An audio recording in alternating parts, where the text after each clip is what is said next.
Welcome to CRJ 134, Introduction to Juvenile Justice. This is your instructor, Brent McGuire, and I just wanted to provide you a brief overview of the course content. And you'll see we're in the start page here.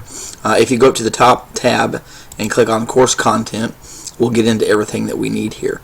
You'll see that the first part has your grades, and once we start doing assignments that have grades, this is where you can go to check those and to see how you're doing in the course.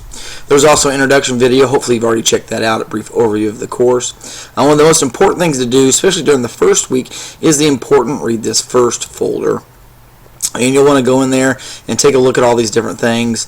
Obviously you want to start where it says start here. It's going to give you about 12 different items there that are very important things for you to make sure that you do in this course to be successful. It also has the college's drop policy at the bottom here in red, which basically says that attendance wise, even though we're online, if you do not submit assignments during a week, if you do not complete things for a week, you can actually be dropped for non-attendance. So make sure that you're always completing at least one assignment per week to make sure that you fulfill that requirement. Going back here, you'll see another important thing, the supplemental course outline.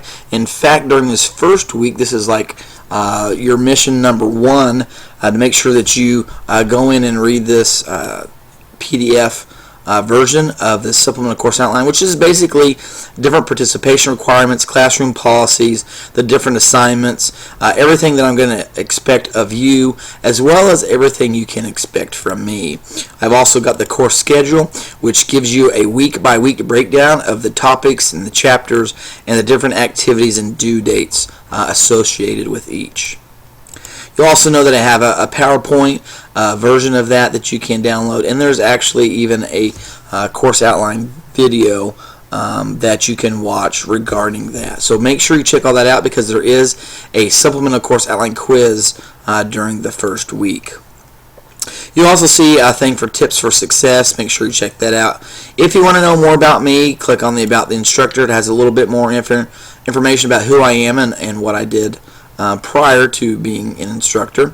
Also, I have information about late assignments, what I expect from you in discussion as far as how I'm going to grade them and what I recommend for you to get the best grade out of that. There's also a project guidelines and grading rubrics portion, which I'll talk to a little bit more about that here shortly. There's different etiquette, since you will be interacting with other people who have different opinions. We need to respect that, and gives you some guidelines there. And another very important folder is the student resources, which obviously the video tutorials are contained within there. There's also other links to information on SIC and different policies, other things that you might need, as well as an example of an APA style paper, which if you choose to write a paper for the project, I will expect you to write in that style. So there's a good example for you to use there. So let's go back to course content. We'll see there's this supplemental course outline folder again, has the same information you saw a while ago, but just in another location. There is a whole folder on APA style. You'll find different links and information there if you choose to write a paper, so that you can become familiar with that.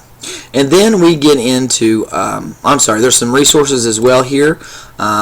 By chapter, there's a document you can download that has different resources to learn more about the topics for each week and to help you with your project. Then you'll see we get into the weekly folders here, which are very important. Obviously in week one, it's going to tell you everything that you need to do here and have everything that you need contained within that folder to do so. Another supplemental course outline, as well as the quiz and their introduction discussion. If you get into week 2, which is a typical week, you'll see again we have this overview. We have some reading assignments, PowerPoints, your discussion, and some quizzes, as well as reading the additional resources. We also tell you here when your assignments are due, and we have everything here that you need. This will be an overview video providing a brief overview of the chapters, the PowerPoints that you need, the discussion, the quizzes, and the resources. And you'll see that each and every week, that each weekly folder has everything you need for that week. Now scrolling down, we'll see that the course project here, it's due by November 17th. This is where you can find information on the course project as well as submit it. Now, you want to start with the topics here, and I would recommend that you take a look at this during the first week or two and choose one of these different topics. You have 10 different ones that you can choose from. You only have to choose one. If you're having problems understanding what one is, you think you want to do it, but you're not quite sure what it means, don't hesitate to contact me. And you also see here that you have 3 different options. You can write a paper or do a PowerPoint, or you can do a speech. And then you'll see that there are certain things that I require of that. There's this link to that project guidelines and grading rubrics I mentioned a while ago that's going to tell you exactly what I expect, some different resources. I even have some rubrics here depending on which option you choose, so you know exactly what I'm looking for. And then you would actually, when you're done with a project, you would title it, and you can just see I've done my first and last name and project. If you want to leave a comment, you can. You want to click on attachments and choose a file. There's actually a tutorial on this as well, but when you're done, you'd click on finish. It would show there, and you would simply submit that. So that's it on the course project. So that's really a quick overview of everything you need there. If you do have any questions about something or you need help finding something, please give me a call or send me an email.